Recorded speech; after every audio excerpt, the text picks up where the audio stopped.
Hello. So, just before I start today, I've been playing around with the lighting. I'm not sure how to make it look better because obviously the light's above and behind me, which isn't ideal, but this is the best spot I have to record in, even though you can see background of like cereal boxes and a spice jar, but there we are. Today I'm talking about Kafka, not the entire book because it's very long and it's split into multiple different stories. I've only read the first three. I'm currently reading Metamorphosis right now, but there's just so much to talk about with the first three. Not the first two of those three, well, I'll get onto that in a minute, but yeah, this video would be hours long if I talked about everything in this book. So I read the first of these, which is called Description of a Struggle, then Wedding Preparations in the Country, and then The Judgement. And The Judgement is what made me want to make this video because it's 12 pages short story, very accessible to read, I'd say, and it's just incredible. I'm going to try and stop using as many adjectives and actually talk about this now. So before I get into each of the short stories, before I was reading this, if you've seen my other video on Camus, again pronunciation, I apologise for that, I thought that him as a writer is what I expected Kafka to be, and I'm not that educated on these sort of writers. I'm very early on in my reading journey and how knowledgeable I'd like to be about literature, which is one of the reasons I want to make these.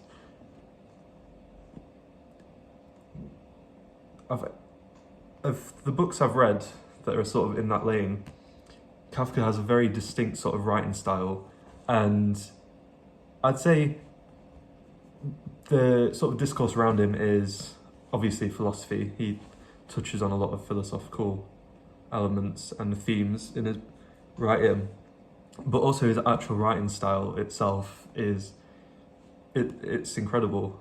I keep on saying incredible. What did I just say? I'm going to try and stop using as many adjectives and actually talk. But yeah, his actual writing style, just dropped a pen. His actual writing style is what drew me in. The first two stories that I read were ones that weren't published in his lifetime, so they weren't finished in a typical sense. The first one is more finished than the second I read. A Description of a Struggle. I'll get onto that now. It's a story, I don't even know how to explain the plot because it follows different narrators, I think. It's very hard to tell, well, to me at least, what the story is actually about in terms of themes and any sort of philosophical angles that it's trying, or like points that it's trying to make. So I just enjoyed it for the writing. The atmosphere in the three that I've read are very similar, and I'll make a comparison later when I'm talking about the Judgement. Did I call it The Return when I talked about it in the start? I apologise if I did. I mean The Judgement. But Description of a Struggle follows different characters. It starts with a conversation between a man and an acquaintance who are both drunk at a party, and then the setting changes, and then the narrator talks to, I'm not being mean here, the character is referred to as the fat man, who's being carried on I don't know what it's called, but in the story it's described as like almost oriental, like Western Asia, like poles and then like fabric and being carried, sort of like sort of like the only thing I can think of is Kung Fu Panda, sort of like Kung Fu Panda. Very odd book, very odd story, but the descriptions, especially of nature, in the second part of the story when the narrator's changed and he's about to talk to the fat man. Yeah. Very, I need to stop saying incredible. Very good writing style, very distinct. That's description of a struggle. I really don't have much to say about it. If you've read it or you read about it, I did some research online to try and see what people thought about it, and it seems to be pretty unanimous that it's good, but it's quite clearly one of his earlier works. But that doesn't mean it should be dismissed. That's another thing I saw, like academics and people who are a lot more educated on Kafka sort of dismissing it. But I think if you're a fan of anyone or interested in anyone's sort of artistic or creative journey, then the earlier works are just as important for a comparison point of how they grew and what their early inspirations were. The next story is called Wedding Preparations in the Country. And this is another short story. This edition of the book that I have actually says in square brackets at a few points in this story, 2 pages missing, 4 pages missing. And at first I was, oh, that's a quirky way to write a story, and then I realised it's actually just unfinished. This is another one that was published after his death. This one was a lot more easy to follow, and it's a lot more simple in terms of actual narrative structure, because it just follows a man who's leaving his office and travels to his fiancée in the country. Again, with themes similar to description of a struggle. Kind of hard to pick up on, I thought anyway. Yeah, it's good, but it does sort of stop at one point and then start again at the beginning with the same opening sentence, as sort of almost like a second redraft of the story, if that makes sense. There are, of the things I picked up on, there was a lot of sort of comparisons or like contrasts between the narrator, who's an adult with his own problems, and children in the story. So if you are reading this and it's something you look out for, makes it more interesting. But yeah, another short story. And the last thing I have to say about it is, obviously I'm only this far into this book. This is all I've read of Kafka. And in Wedding Preparations in the Country, the protagonist talks about wanting to be a beetle, as it not like the Beatles, obviously, but an actual insect. And the only thing I knew about Kafka before reading this, is obviously metamorphosis, Gregor Samsa turning it into a beetle. So I don't know if it's an idea that he was like obsessed with or anything, but I just thought it was an interesting point that he included it as like just a little descriptor in a short story that was never published whilst he was alive, and then later on became a source for one of his his most famous work, something that the image, the beetle on the bed, it's like in internet culture, it's like very well known. And 9 minutes in, I didn't think this video was going to be this long, but that's the case with all of them that I've made so far. The Judgement is only 12 pages long. I'm not sure what the source is for this, but I've seen people say that it was written in one sitting, and if that is true, or if it's like a sort of, I don't know, J Diller and Donuts, sort of, he made it on his deathbed. Like, that's not completely true, but that's a bit of a different comparison. The Judgement follows a man who, it's only 12 pages long, but there's so much packed into it. He has a friend who's moved to Russia to sort of try and make it on his own terms, is probably the easiest way to describe it. And of course, they're in different countries. Their correspondence is sort of slowed down, but it's clear to the protagonist that his friend who's moved to Russia is not doing so well. And this sort of makes their relationship very one-sided, in that because the protagonist knows that his friend in Russia is struggling, he doesn't want to tell him any good news about things that are happening in his life. So he's recently got engaged, and he doesn't tell his friend in Russia, or he's debating it.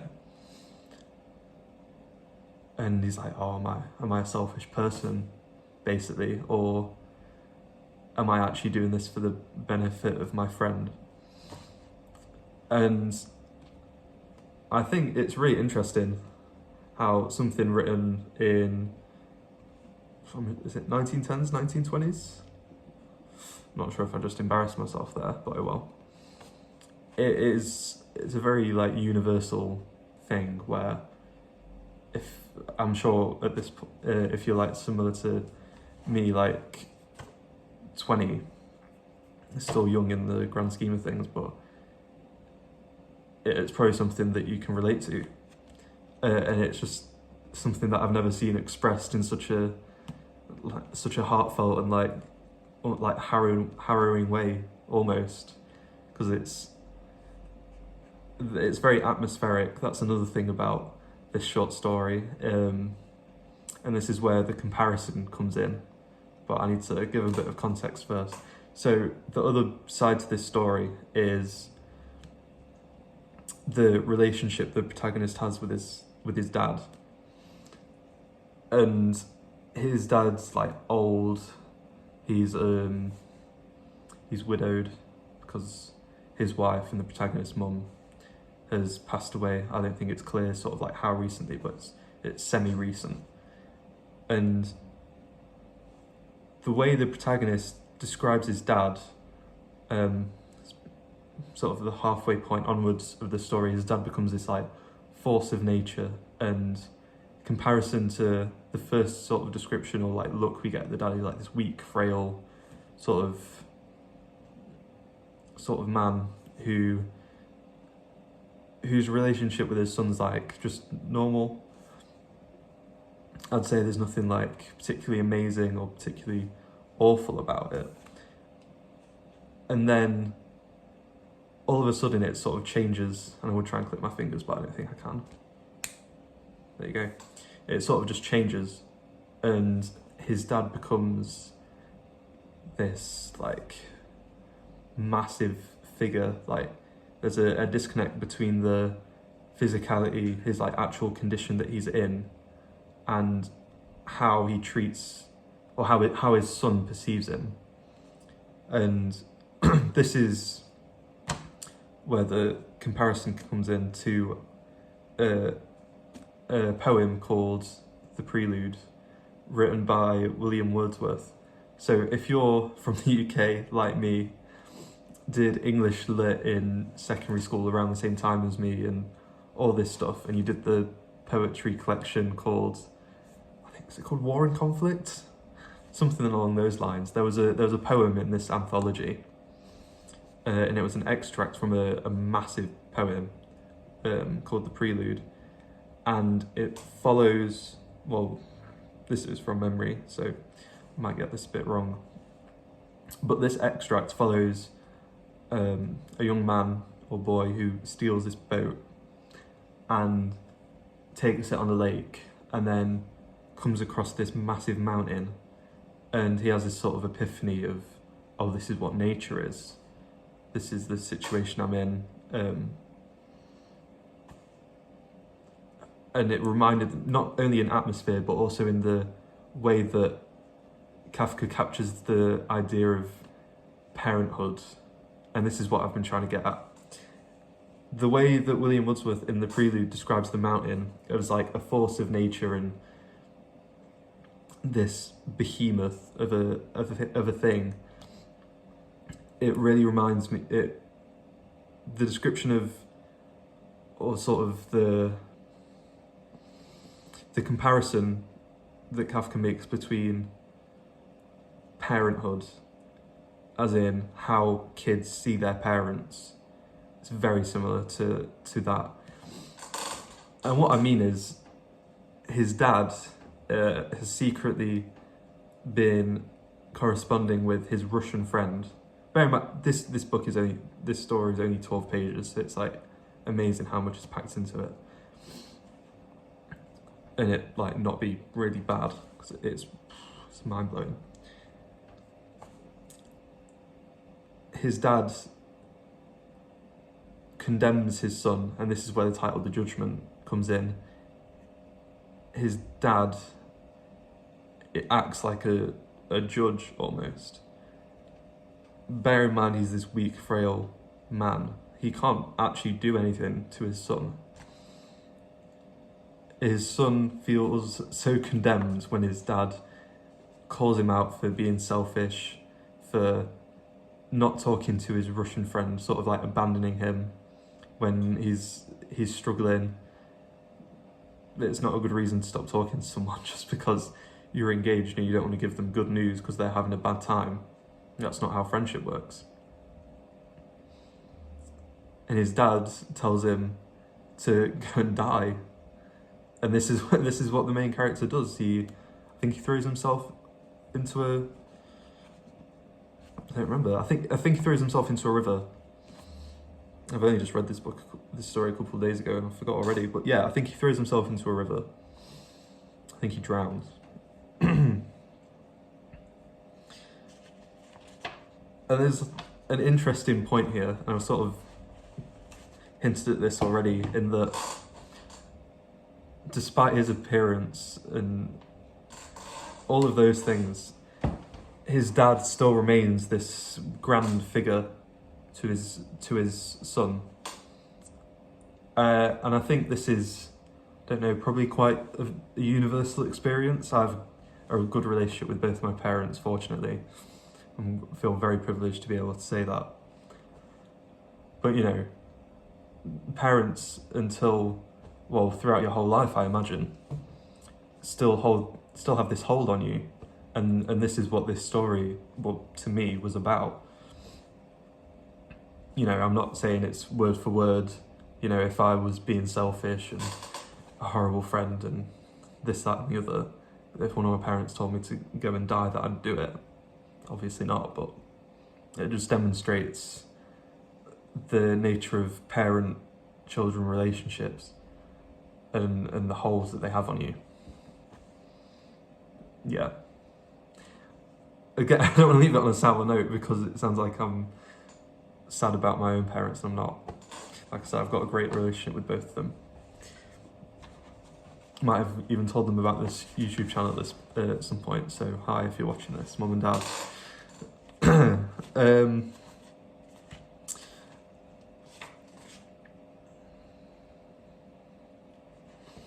The other thing, the last thing that I wanted to say, and I can't believe this is almost 20 minutes long at this point, that I wanted to say is, between the three main characters of protagonist, his dad, and the Russian friend, he's not even Russian, he's just moved to Russia. So, I do know that I've read the short story, but it's just easier to refer to him as that. The other thing is, I think I don't know if this is a point made in the short story, or if it's sort of an implied point, is his dad has just lost his wife. And he's, you know, at that age where you do start losing people around you, and it's horrible. And I do wonder if this is what's made him so aware of other people's feelings, and is this Russian friend who's, and I think we're told at some point in the story, like, he wasn't that fond of him at one point, this friend who moved to Russia. And I do wonder if his grief and his age has made him aware of like the importance of connections and like friendships with other people, because at one point his sort of description, it doesn't make him seem like an overly like, you know, jovial person. You know, he sits there and reads his newspaper and like runs a business, I believe. It's not the type of person you'd expect to be like so concerned with his son abandoning, well, he's not even abandoning him, he's just sort of stopped speaking to him. So yeah, that's another thing I wondered about, what made his dad so bothered when ordinarily, and this is just an assumption, ordinarily it doesn't seem like he would be. I think that's just an interesting thing to think about whilst you're reading this. I might make another video on Kafka, because I'm only halfway through, not even halfway through, I've just started reading Metamorphosis. But yeah, pick up this book. I got it for £11. It's about 500 pages long and has a lot of short stories. And if you're not finding one good or two unfinished, just drop my bookmark out of the bottom. If you're finding 1, 2 unfinished, like when in preparations in the country, you can just skip it. But I'd say a much better starting point for me personally than reading The Plague by Camus for sort of a philosophical fiction. But yeah, that's everything. Thanks for watching.